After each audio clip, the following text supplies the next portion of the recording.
Hey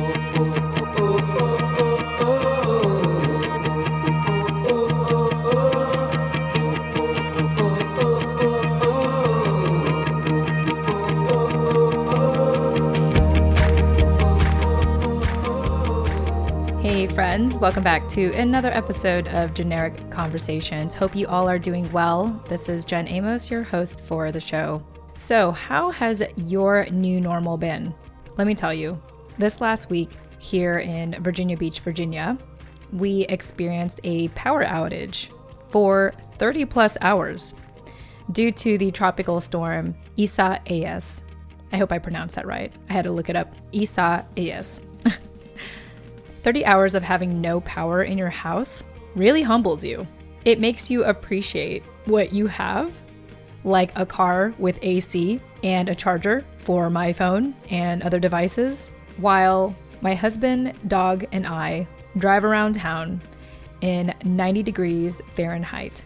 And of course, we can't work in coffee shops because of the pandemic. So super grateful that I didn't have to go through this alone. So glad that I had my husband and my dog. Of course, my dog didn't mind being outdoors anyway. He was actually pretty thrilled about it. And of course, I am extremely grateful for this handheld computer called my phone. We actually got a lot of work done driving around. It was an opportunity for us to do a little sightseeing, in our neighborhood. And yeah, I mean, just the power of our phones, let me tell you. If anyone is looking for opportunities in these times, start with your phone, because it is powerful. And I can say that firsthand when you have no power at home. All right, I hope this last week was a lot better for you than it was for me. With that said, let me go ahead and get into a couple of announcements before we get into our wonderful conversation today. Do you consider yourself an easygoing person who loves having casual, candid conversations? I'd like to believe at this point, if you've been following the show, that has been you, because that is what the show is about. And that is what my upcoming mastermind is about. If you are looking to be in community with other introspective and proactive individuals that love to actively seek the next piece of inspiration to get them out of their temporary funk, then this mastermind is for you. I've mentioned in the recent episodes that I am still working out the kinks, but if you would like to get updates on that, please visit genericpodcast.com. That's generic with a J, as in Jen, my name. And please sign up for my newsletter so that you will get the latest updates on that mastermind. You could also check the show notes of this episode to learn more about the mastermind and sign up for the waiting list. And my last exciting announcement for today is if you are a podcaster or you're aspiring to be a podcaster and you're looking to start or grow a show, and better yet, if you are interested in attempting a world record, well, PodFest Global Summit, which is starting next week from August 10th to the 15th of 2020, is attempting the Guinness World Records title for the largest attendance for a virtual podcasting conference in 1 week. And guess what? While tickets are available, you could be a part of it all for free. Check out the show notes of this episode to claim your ticket now. I am actually going to be one of the speakers, so I would love for you to come out and support. Or of course, you can visit genericpodcast.com to sign up. And hey, if you are interested in upgrading your ticket, find my contact info on my website, genericpodcast.com, or in the show notes of this episode, and I will be super happy to hook you up with a major discount. Oh, I wanted to share that my husband, my dog, and I are back home, and we have AC, and I couldn't be any more grateful. So in case you're wondering, we are doing okay now, which is why I'm able to share these announcements with you. All right, so thank you so much for indulging me in my announcements. So now I will get into today's episode. Today's generic conversation will have you thinking about how it's not an oxymoron to be a creative entrepreneur with a rigid, structured schedule, how you can get a better ROI, that is return on investment, from your mailing list than on social media, and how it's very important to decouple your self-worth from your success or failures. I really enjoyed this conversation, and I hope you will too. So with that said, please enjoy this next episode with Russell Nohelty.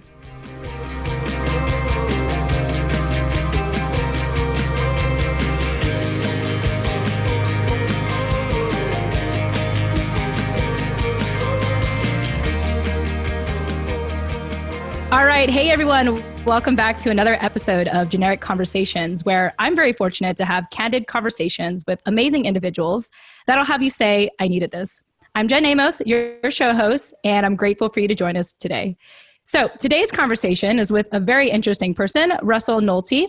Russell is a USA Today bestselling author, speaker, and six-figure creative entrepreneur. He's raised over $170,000 on Kickstarter, built a mailing list of over 20,000 people, and has exhibited at more than 150 events since 2016. Now he teaches creatives how to lead a complete and successful life through his teaching academy and podcast, The Complete Creative. Russell, welcome to the show.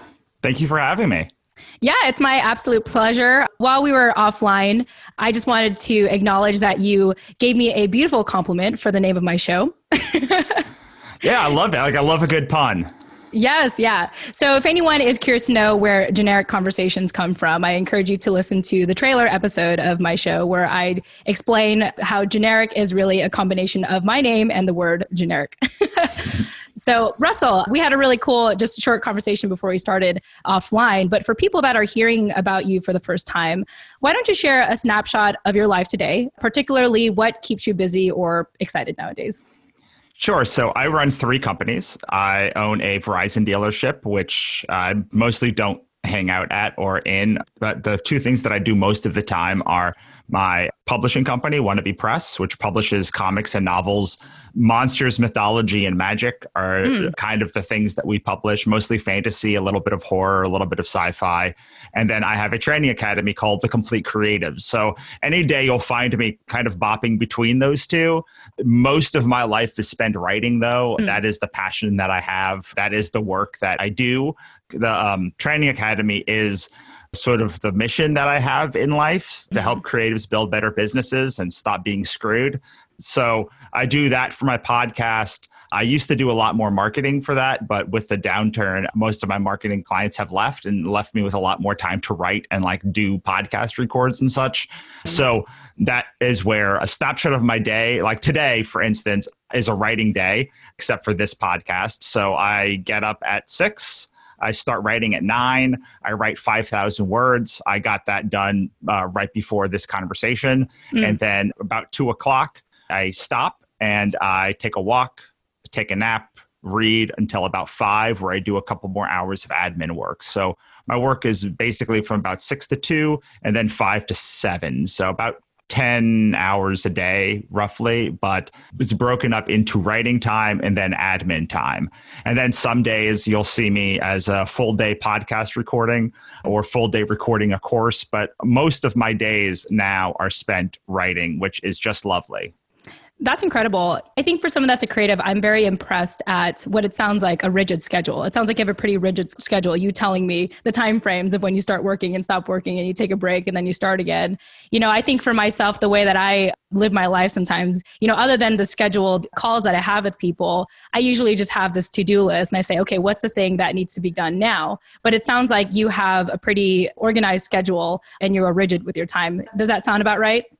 Yeah, so I find that the best thing to do, so I used to work in sales, so I'm big on time blocking and green, yellow, and red time. So I also read The One Thing and Deep Work and a bunch of stuff. The research just shows that if you're doing one thing for a long period of time, you end up being able to get more out of it. And so my goal is to sort of, first of all, create a couple of days. I have a launch day plan. So I'm launching, I have that sort of plan for that day. A promotional day, I have a plan for that. And then a writing day. There are a couple of other things, just writing days or editing days. But most of my days are one of sort of launching, promotion, or writing. And I find that when I switch between doing a bunch of stuff, it affects how well I do any of those things. And it makes me work longer hours, and I hate long hours. I got to be a writer because I wanted to work short hours, and I wanted to put out 1 book a year and sit by a lake and stare out at the water, all the things that nice. Everyone lied to me about what being a writer is like in my life. So yeah, I try very hard to be rigid about the things that are making me money and the most important thing, and make sure that everything is focused together. So I sort of have this pyramid, and like at the top is the thing that I'm driving for, and then underneath it are all of the little pieces that like help me drive towards that. And then everything that sort of falls outside that pyramid is just stuff that I say no to, like immediately. Some things I don't immediately say no to. Some things I like will try a little bit, or like some things I think like could kind of increase the pyramid base a little bit. So I try to keep myself very under leveraged so that when something like that comes about, like for instance, the last couple of months, I ran 3 virtual summits in 3 months.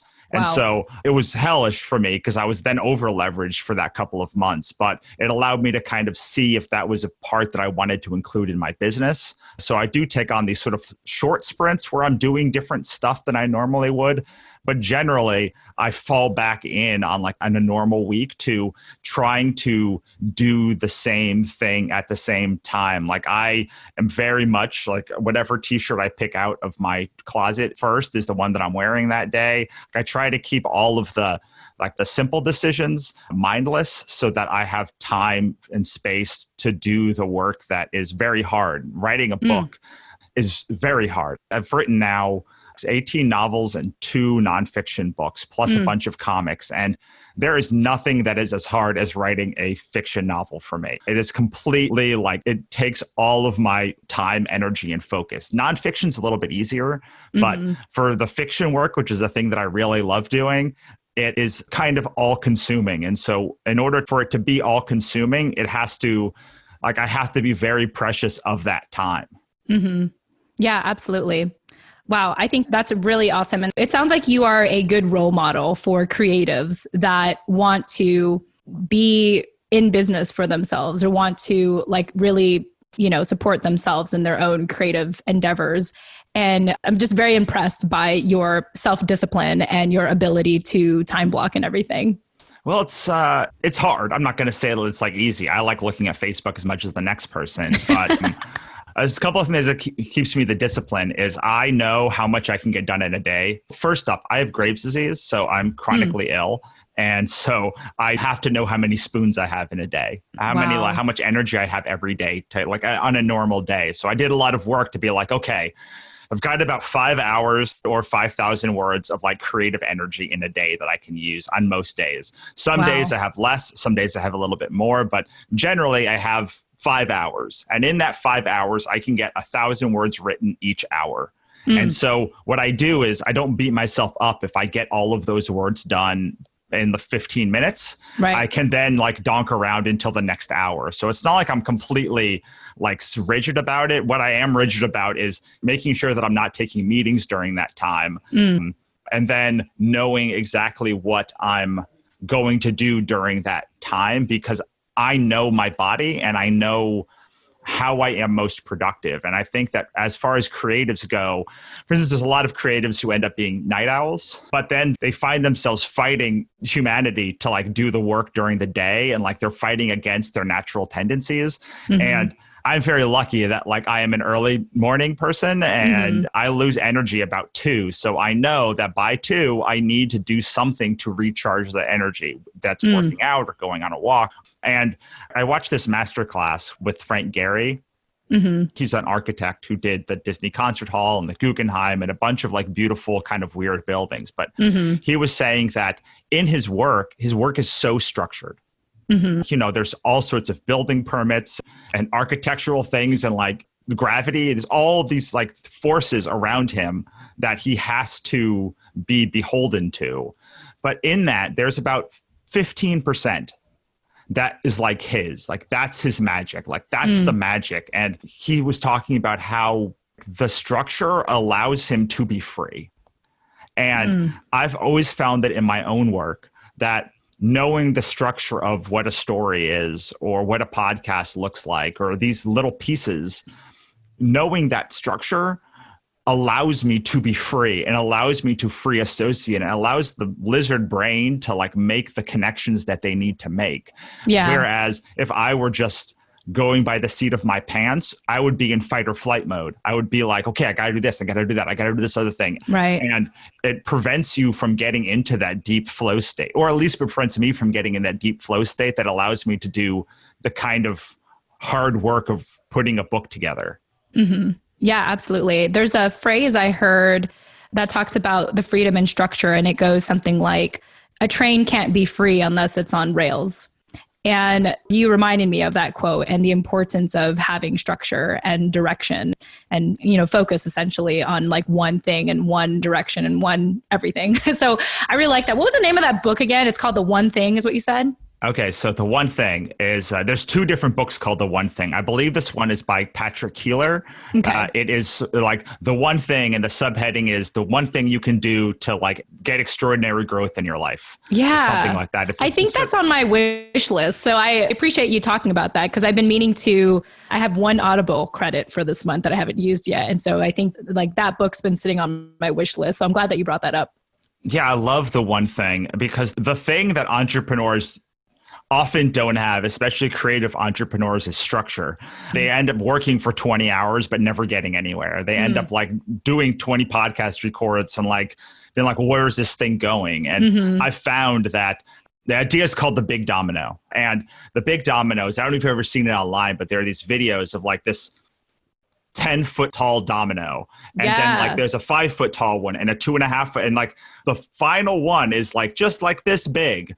And they like tip that over. And by tipping all of the little one over and then one that's double the size and double the size and double the size in about a minute, this big 10-foot one falls over. It's because they're all kind of moving in the same direction. So the idea is like, what is the big domino that's going to have to fall for you to get to the next level of your career? And then that sort of becomes sort of the guiding light for like what you're looking for. And on top of that big domino, all of these little small things have to go right. Like they all have to, there's like all these littler, there's the 10-foot, but then there's the 5-foot and the 2-foot and the 1-foot. And all of these dominoes have to fall before the big one can fall. And so the big one's at the top and the little ones kind of are cascading down into the bottom. I like to do it in a pyramid just because like, I don't know, maybe it's the pyramid from the food pyramid from school. Yeah. I just like see like, okay, these things help me move to the next level. And all of this other garbage out here like doesn't help me move to the next level. Yeah. So I've designed most of my life to fit into that bubble. For instance, Wannabe Press is my publishing company. The Complete Creative is my educational company. But all of the things I learned from Wannabe Press get funneled into the Complete Creative. So all of it, there's like no waste. Everything that I do is leveraged at least 2 ways because I learn it and then I teach it. So they both fall under this structure. And so doing my podcast falls under that structure. Being on other podcasts falls under that structure. But I've been doing a lot of different kinds of podcasts. We were talking about this before. And like I've found that some of them I enjoy doing more than others. There are some topics that I enjoy talking about more than others. There are some hosts that I like more than others. There are some sort of like just formats that I like more than others. So it allows me to now be like, I'm not doing those other ones. I'm going to do the ones that I think are going to move me forward. And so even within the podcast guesting is good, it doesn't mean all podcast guesting is good. It means some of it is good and some of it is bad. Like virtual summits kind of fall in there. And so I'm always kind of testing new things to see if they come into or out of, because the next problem once you have this pyramid is you'll get to a place and then you'll plateau. Then if the only thing you're doing is that sort of day that I have over and over and over again, you're not going to get to the next level because like the thing that got you here isn't going to get you there. So by definition, if you want to go to the next level, you've got to find some other thing to unlock pretty much. Some other strategic partnership or some other friendship or some other book or some other series or whatever it is. If you want to stay at this level, you can just keep staying at that level, but you've got to kind of test to see if like this is going to take you to the next level and like this is the thing to bring in or like that is the thing you have to go out, because suddenly these things that are also very far down in your pyramid, they become inconsequential to now being where you are. So some things that served you are so minusculely important that now you're like, well, that doesn't work. Like I shouldn't be wasting my time with that because it doesn't give me good leverage for the time that I have. And you're also pushing stuff out of that pyramid and bringing stuff in. And then for me, at least, I was able to be like, okay, well, writing is the number one activity that I do. And then podcasting is number 2 because it services the complete creative side. So like those are things that like I need to have a podcast day. I need to have a writing day, but I need to have more writing days than podcast days. So I've got to have like 4 podcasts a month, but I've got to have like 6 books a year. So I've got to like just write way more than I do podcasting. So it sort of allows me to sort of take the days and map them out and say, this is going to be a writing day. And like, what does a writing day look like? And, I'm 37 now. I've written 20 books. Like I know how I write. I know what I write. And so I know that when I wake up and I have a writing day, there's only like 3 things I have to think about. Got to think of like getting the 5,000 words. Got to think of like doing it by 2:00. And I've got to think of like, it's probably pretty much all, those are the only 2 things that I have to think about on that day. And it allows me the freedom of like, nothing else matters. And so if important things come in or like other stuff comes in, like all I care about is the writing, which is the thing I care about. Like that's the thing I care about. So like, I'm very precious of that time. Yeah. Russell, you do a lot. I mean, it sounds like there's a common theme amongst all of it, but tell me that you're not doing this alone. You must be getting help with your businesses and everything that you're doing. Well, I mean, I hire freelancers, obviously, who edit and proofread my books. I hire freelancers to work on my covers and all of that stuff. But as far as like the day-to-day of movement of the company, except on a project by project basis, I do all of it. I do everything. Wow. But yeah, I don't really hire out very much. I've tried assistants and other things. What instead I do, instead of what an assistant would do, is I just don't do that thing. And so I probably leave some money on the table, but like, for instance, I have a publishing company, but there's no submission page on my website because like, I don't want your submissions. I just, instead of having a submission page or some way to submit to me, I just like literally don't talk about it. So you can't submit to me. I don't use anything but Facebook pretty much. A little bit of Twitter, no Instagram. I check LinkedIn for the first time in like a year and I was like, oh my God, when did this become a social media platform? But like, I pick the things that like service me and I double down on those and the things that already fit into my life. So Facebook fits into my life because I like sharing memes and like silly pictures. And like, I like writing long posts about things. And like, you can't do that on other platforms. You can do that on Facebook. So it fits into the ways that I naturally run. And another thing I feel like entrepreneurs is, there's this pervasive like hustle always, do all of this stuff, like try every social media platform, take every course, do all of this stuff. And there's always this huge FOMO and like ads are like making it seem like there's even more FOMO. Right. And I'm always looking to get to the next level and like try a new thing. But I have found that most of my life, if I let it, will be in these like doing discovery calls and like taking these courses. And most of the courses are exactly the same. Like they're how to take all of the things I already know and apply them to Pinterest or Twitter or whatever other thing. And, I'm very focused on my mailing list. I'm very focused on like the products that we launch for short launch periods. I'm very focused on new products that we have. And I'm willing to not get the 20%. You know how 20% of the effort can give you 80% of the results? Like, I'm just okay with 80%. Like, I'm just okay with it. Like, I'll never get to the top 20%. And like, whatever, like that 20% is going to take me 80% of the effort to do. Or I could just not do any of those things. Right. That's really powerful. I want to dive a little bit more into your mailing list because, for someone such as myself, one thing I'm pushing with the business I have with my husband now is our mailing list because I especially like how you are picky, with where you are online and the tools that you actually use. And one thing that I'm pushing more for this year is the mailing list. And so tell me a little bit about the importance of a mailing list. What's the importance of it? Because I think that if anything, it's your currency online. Like it's where you will get the most business, the most, you'll be able to build your community and be able to, just really feel like you have an online business. All right. So I will tell you that for every $1 I put in my mailing list, I make somewhere between $33 and $66, depending on how you judge the return. I just did this number yesterday. Wow. As part of its mailing list growth. Like if you put all of the marketing that you do to build the mailing list as part of like the mailing list growth part of it, because all of the marketing, even if it's not about building the mailing list, still like helps build your mailing list. So yeah, I say it's $35 probably for every $1 I put into my mailing list. And that just grows over time. So there's no other place that I get that kind of return for that kind of effort. So I write 1 email a week.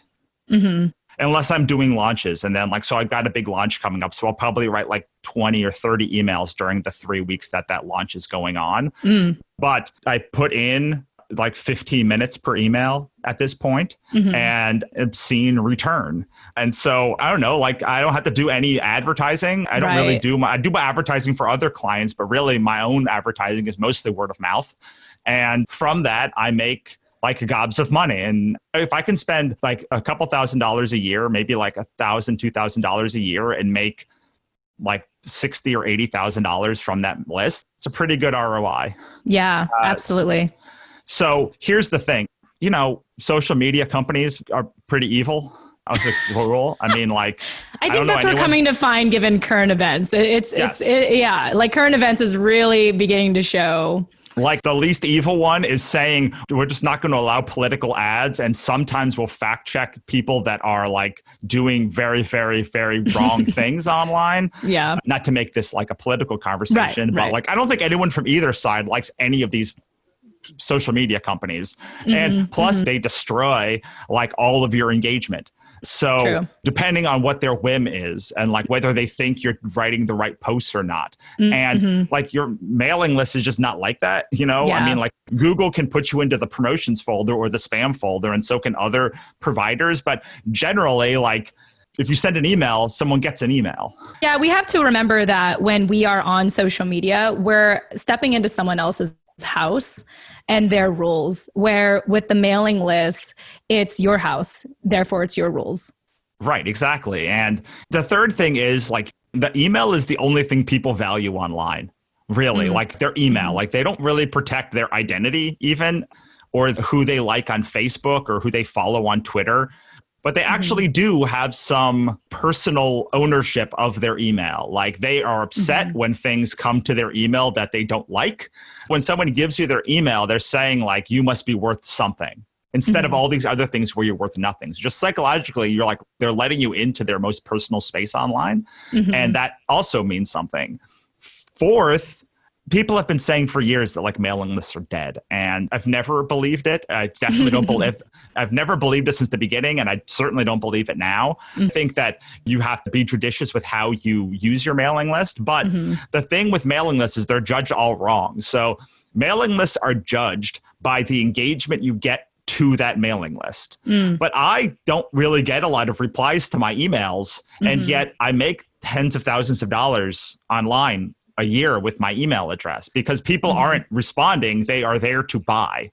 It's where people go to buy. Like I ask my friends all the time to please send me an email when they have like a thing I want to buy, because that is where I keep it. Sometimes I will click in other places, but like I'm not guaranteed to see it in those other places. Right. So like just send it to my email so I know I'm going to get it, so I can buy it. Like I don't respond to a lot of emails either, like once in a while, but like there are tons that I want to get. Right. So people judge emails by engagement. They also judge social media posts by engagement, which is also the wrong metric. Like some posts are for engagement, but you make less but have more engagement on social media for more effort and more time. And you spend less time and make more money with less engagement on your mailing list. So if you're really judging your business by conversions and not like how many people gave you a thumbs up that day, then like easily mailing lists are the best option, because like they will actually go and perform the action that you want them to take. Right, absolutely. And people judge ads by the wrong way also, in the same respect, where like, oh, that ad has a lot of engagement or that post has a lot of engagement. Like, who cares? Like the best engaged posts almost are never my best selling post ever. And that is because clickers don't engage and converters don't engage. They just go and do the action that you want them to make. And so people are judging all of the entire internet for business is judged wrong. Yeah, definitely. You know, that reminds me of, I forgot who said this, but they said something like, you know, popularity doesn't always equal profitability, if at all.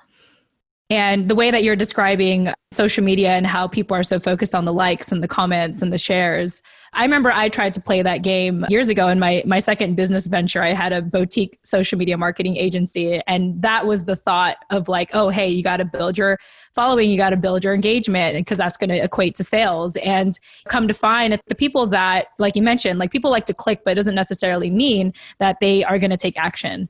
And I think as we know today, there's a lot of trolls online as well. So a lot of talk, but no action in a lot of these social media spaces. Yeah, so a mailing list kind of doesn't have any of that. You can write personally.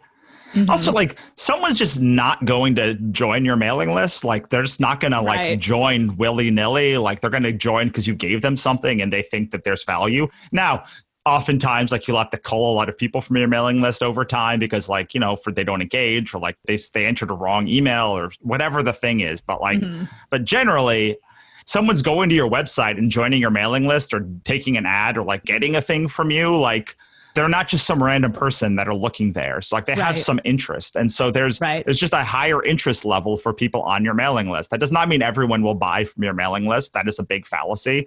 That does not mean that cold traffic is the same as warm traffic or hot traffic. And when it comes to your email list, there's like different things you have to do to warm up all sorts of different people. But the mailing list is the lowest time intensity for the absolute highest engagement in your whole business, and the least money to time rationale in your whole business. You're going to be able to grow the mailing list, and then hopefully, if you're making the right product, it should grow your product base and your customer base as you're growing your mailing list. So if you double your mailing list, it should theoretically double your sales, or at least have more robust sales across more people. Because that's another thing. A lot of times people say, well, I doubled my mailing list, but I didn't like double my sales. And I'm like, well, theoretically, like, only half the people that try your product are going to try the next product. And so if you doubled your mailing list and like had the same sales, you probably would have gotten half the sales if you hadn't doubled your mailing list. So you also have a 10% churn every year. And there's all these things that you have to worry about with your mailing list. But I'd way rather worry about them with a bunch of people who actually want to hear from me than like most social media accounts. Right. Yeah, for sure. It's just so sad that on social media today, you can have so many followers, but it doesn't mean that they're going to see your content. So mailing list is the way to go. And I appreciate you really hitting home with that, or really pressing on that. Russell, in my eyes, I consider you a very successful, entrepreneur, but I know that there's probably a lot of failure that had come behind that. And so I'd love for us to dive into my favorite part of the interview, which is really the personal discovery. And in our notes here, you had mentioned that you had 4 companies blow up in your face. So tell me about that.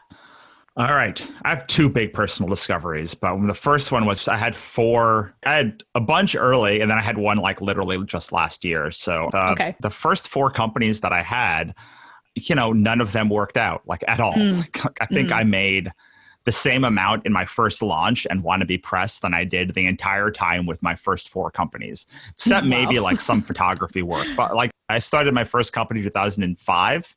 So 2005 to 2017, I made more money in 1 month than I did pretty much the whole time. Wow. And I spent $100,000 about to like have all of those failures. So one of the big things behind Wannabe Press is the complete creative is like, if you take our courses, you will cut out like a large part of that like stress, a large part of those crappy 10 years that are like you're not making any money, because like I've kind of boiled down the things that are like the most essential that I have found. So like, hopefully my thing is like, how much is a year of your life worth? Because that's how much I think you'll save like using the courses that we have. So yeah, it was really hard. It was, you always feel like a huge failure when you're not making any money. The good news is like I did it in my 20s. And like, I believe your 20s should be the time you can dick around and do anything. So like I made a couple of comics. I wrote a couple of novels. I directed a movie, web series that's called Connections, which you can find on YouTube. And I did a whole bunch of stuff, but like I wasn't making any money. I kept like having these fits and starts where like I got hired to direct like the pilot of a reality show. And then I like was an executive producer of a television network for a little while, but like the money from my own companies just was not coming. And like all of the money that I was making was funneling into these creative projects. And the first time that a company of mine failed, it was because of a business partnership that we weren't on the same page. He wasn't bad. I wasn't bad. We just like weren't on the same page. All of the companies that have failed, most of them have been, 3 of them have been because of partnerships. And one of them was because I got in a car accident and I couldn't no longer be a photographer anymore because I was in a neck brace. So I ended up taking just years upon years upon years to like get up from that first one. And then like months upon months upon months to get up from that second one. And what I really learned was when I was in high school, everyone I know wanted to be a director or a writer or some like creative thing, right? Right. And then when I turned back at like 32, when I started to really turn it around, and I was like, where is everyone? Like, where are they? Like, where did they go? Like, where are these people? I thought like they were all going to be writers, and like none of them were writers. Like, I mean, I don't even remember one other person who went into like creative arts from like my high school graduating class, and like at least half of them wanted to do that stuff. Yeah. Yeah. No, that's not true. Maybe there was like, I can probably count a handful of people who like really ended up doing the thing. And like, then, you know, I've now written 20 novels and a bunch of comics, and like I've hosted a podcast for over 175 episodes. And, you know, I've grown this company. I'm like, well, who's done that now? Like, who can like put all of those things together? It's like, yes, there's plenty of people that have like written more comics than me, or like written more novels than me, or like done more podcasts than me. But how many people have done like 9 courses and like spoken all over the country? And like, how many people have that weird set of skills? And I realized that's kind of like what we're trying to do, like with our lives. What we're trying to do is like cobble together a weird set of skills that like only you have, that are somehow marketable. Right, right. I hear you on that. And it is kind of interesting. I like how you said you started to turn your life around at 32, because that's where I'm at right now. And I feel like a lot of things are beginning to align in my life. I'm on my third, official business venture, but I definitely had like projects here and there that have failed. And I've kind of come to a place where this is just the life that I'm going to choose to live. And, you know, all my friends that were fortunate to have maybe the comfy, secure jobs, and some of them were let go at the beginning of, you know, COVID-19 and this whole pandemic. And I'm just really grateful that I have what I have today, because it gives me the flexibility to continue to be creative and everything. So I like that, you know, that where you are at now at 37, like it sounds like you have a lot of things figured out, and it's mainly because of how you had constantly, you know, failed at one company after the next. And so it's just very impressive. And I appreciate you sharing that side, because I think that, you know, most people who choose to get into business for themselves, they don't hear that often. They think that their first business venture that they hold on to for so long that's not serving them, you know, they think that's going to, you know, be the one, when sometimes you have to let that go, because, you know, the next thing may be the best thing for you. Absolutely. I mean, I have given up so many things in my life, companies and like career paths, and realizing like the career path that I wanted is so far away from the one that I got to. But, you know, I think that another thing that's pernicious about the entrepreneurship world is there's this idea that like once you've got it, like you've got it, and it's suddenly like you're going to like just fly away. And I'll tell you that like a couple of really good years in a row, you know, that they didn't do nearly as much as far as profit wise as they did revenue. But like, I think we hit like 135 one year and 125 the next year. And I think 120 or something last year. I mean, it's pretty good as far as like revenue figures go, especially since the average company hits like 40,000 in revenue. That's like what the average company like does in the United States. So, I mean, it's not high 6 figures, but it is 6 figures. And like, so last year, I decided I was going to really do a push into novels. And this is something that has been a real struggle for me all these years. I'm very well known in independent comic scene and as an editor for anthologies and such, but nobody wants to believe that I can write a novel for some reason. I don't know, even though I've written 18. So I decided that last year I was going to like really start pushing the novels hard, like very, very hard. Because it's like the number one thing. It's like the thing. It's like, I want to become a more successful author. Like that's the thing that I'm working towards. And so it means like all of the things under it, but part of it means like getting people to know that I'm like actually an author, not only a comic creator. I also write novels, and like I write a lot of novels, and they're all quite good. So I did like 8 launches last year at the beginning of last year. And like they did so badly, so badly. I'm saying like, okay, so I spent like maybe let's say $20,000 on these books and made $2,000 back. Like, so bad. And each launch was just worse and worse and worse and worse and worse than the last one. And like until about this time last year, where I was like suicidal, like I was like literally ready to end it. And this is right after like I had probably the best year of my professional career as far as like success goes. I had like just done my biggest Kickstarter ever, but I kept failing at it over and over and over and over again. And that was just like a year ago. And we went on after that to have like 3 of our best launches ever, like going back to like our first principles. But like, I'm still quite worried about the novel part of this because the comic part of it is much more expensive to do per project basis than novels. But, you know, it's just this testament to like, you could be really successful at one thing, but that does not mean that like the success train is going to keep going. And I really learned from that it's very important to decouple your self-worth from your success or failure because, well, like if you tie it to your self-worth at the beginning when you're on the way up, you're just going to be an insufferable dick. On the way down, you just... like, it's so painful. It's so painful. As a person who went through it, like, it's so painful to like watch everything slip through your fingers and feel like the only reason that anyone cared about you is because you were successful in the first place. And so like, it's a really dangerous roller coaster to go down. So it's put me in a pretty good place. And like the nice thing about like having so much failure in my life is like when COVID came, like it's not been easy. Like, you know, I lost 75% of my business in a week, but it certainly made me resilient too, to be like, well, I just like last time this happened, I just squirreled myself away and like wrote a bunch of books, and those books I still sell today. So like, maybe I'll just do that. And like, so that's what I'm doing. And like having all of the knowledge of all of the past failures and the past successes means that you can always fall back on those. Hopefully you can fall back on those, and hopefully like it allows you to pivot much more quickly. And a lot of business is just having a first mover advantage at the right time. Oh, I'm writing that down. I think that's a great takeaway of, you know, the benefit of so many failures is that you do get to pivot a lot more quickly when you do have to do that. Russell, I really enjoyed our conversation today. I really need this. Thank you. You're welcome. Yeah. So why don't we just share one more thing? I want to learn a little bit more about the Complete Creative podcast for any creative that's listening to the show that, you know, wants to learn more about you and listen to your podcast.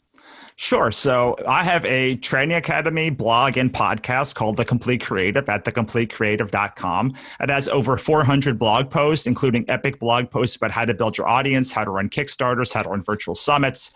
And these are like 7,000 to 10,000 word like blog posts. They're quite in depth, as well as like short ones and little ones. And I try to put out like one blog post a week at this point. I was putting them out once a day for about a year. And so I'm doing kind of like one a week now, kind of when I feel like it, and they're quite good. I'm quite a good writer. But the podcast is then about me interviewing creators about how they built and sustain a creative career. So it is heavily bent towards writing or storytelling, because that is the path that I'm on. But I also do a lot of podcasts with other podcasters. So I had Maurice Cherry, whose show Revision Path was the first podcast ever let into the Smithsonian. We had Mark Rickers, who is a radio producer at one of the PBS stations or NPR stations in Wisconsin. We had Amina Valiani, who runs Glow FM, which is kind of like Patreon, but for podcasters. We have all sorts of podcaster people. We've had filmmakers on. We've had fine artists on. We have advertisers and doctors to talk about like how to sort of build brands and like keep your mindset right. It's really made for creatives by a creative to sort of, my goal for the entire sort of site is that at some point someone will be able to look back and say, wow, he really gave a good impression of what it was like to lead a creative life. Like it's not always good. It's not always bad. The advice doesn't always work, but like it worked for him. And like generally like it's this sort of organized chaos of like what it means to be a creative in the 21st century. And the podcast is sort of the one time of the week that I just get to not worry about numbers and just sit and talk to somebody. It's sort of like the Whisper network of people. This is the first like really big launch that I'm doing to like really talk about the Complete Creative. But it's basically one six-figure creative talking to another six-figure creative. I've been doing it for 70 or so, 70, 80 episodes. I do in the backlist also have a bunch of like me talking to camera or into the mic about like a process of creating or hard lessons that I've learned or revenue numbers that I've generated or some sort of thing like that. And all of last year, I had my income report on the Complete Creative also. So you can actually see like literally how I made all of the money that I made last year and how many different revenue streams. It was like 10 or 15 different revenue streams that all sort of combined to make the thing that I do. So I'm very proud of the Complete Creative. It also is one of the few things that I've ever found that is like from a truly creative human. Like, not someone who's like doing pain point selling or someone who's like doing like the normals, like someone who's really like making a artistic work. Not that that other stuff is not artistic. I'm not like, I write nonfiction books too. And like, there's a lot of artistry there, but like it's from a creative human who's not like trying to sell you on his courses. I make money on the thing that I do. I also make money on the courses, but it is like not from an academic, it's from an actual creative who understands like how to break down the business process in a way that creatives understand and can get behind. And there's not a lot of those in the world. A lot of people focus on creativity like Elizabeth Gilbert or bringing more creativity into your life. Many people are teachers who are selling their courses or their books about like how to like start a blog or do this stuff, but they're not like, not that they're not true creatives, because that's like, again, not what I'm saying. But there's a lot of artists out there who like are artists and like their thing is their painting or their fiction book or their sculpture or their film. And like the film doesn't, like, it's not like a nonfiction film. It's not a documentary. Like it's there to edify the world and like fuel your soul. And there's so little for that person who's like, I know how to make a thing, but I don't know how to sell this creative thing.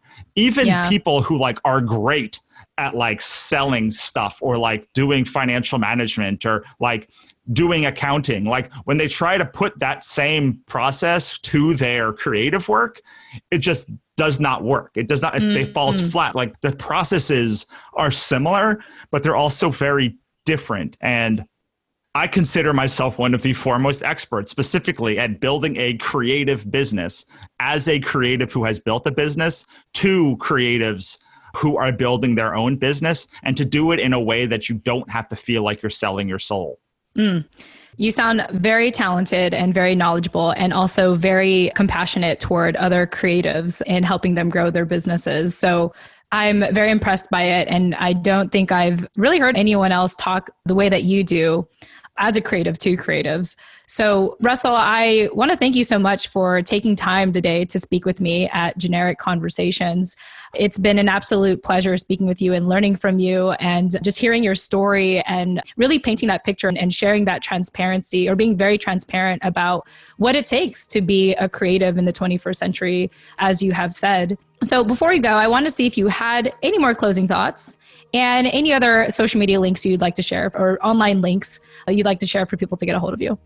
Sure. So I guess I'll give a plug to my writing career because that's the thing that really like keeps me going. I am a USA Today bestselling author of monsters, mythology, and magic. If you like fantasy, I write mythological fantasy, very fast-paced action adventures, women lead characters who take their destiny into their own hands and fight against the gods to like make a life for themselves. It's very empowering in this kind of climate where we feel like we have no agency on anything, which was not necessarily my intention, but I've heard it a lot over the course of this. They're funny, they're fast-paced. I recommend a book called And Death Followed Behind Her, which is the first in my God's Verse Chronicles. There is also the first story in that 3-book set is called And Demons Followed Behind Her, and it is completely free on all platforms. You can get it, read one chapter. If you love the first chapter, you're going to love the whole series. If you don't, then you'll know very quickly. But it's very much how I talk. My wife says it's always nice when she reads my work because she can hear like some of the sentences, like things that I would actually say. So very cool. And if you go to russellnohelty.com, you get a couple of free sample chapters of books and of stories and of my comic book work as well and anthologies. And the first chapter of How to Build Your Creative Career, which is the sort of overarching structure that all of the Complete Creative is based upon. broken up into 5 sections: how to make better stuff, how to build a sales funnel, and like get yourself started in the business part of it, how to build an audience from scratch, how to do live events better, and how to launch products. And then I am across all platforms at Russell Nohelty. But really, I only focus on Facebook, and I share sort of like funny memes about death and grief and loss and fairy tales and mythology. Beautiful. Russell, thank you so much for your time. Really appreciate having you today. Thank you for having me. Yes, and to our listener, we hope that today got you to say, I needed to hear this. With that said, thank you so much for listening, and we look forward to the next conversation and the next episode. Tune in next time.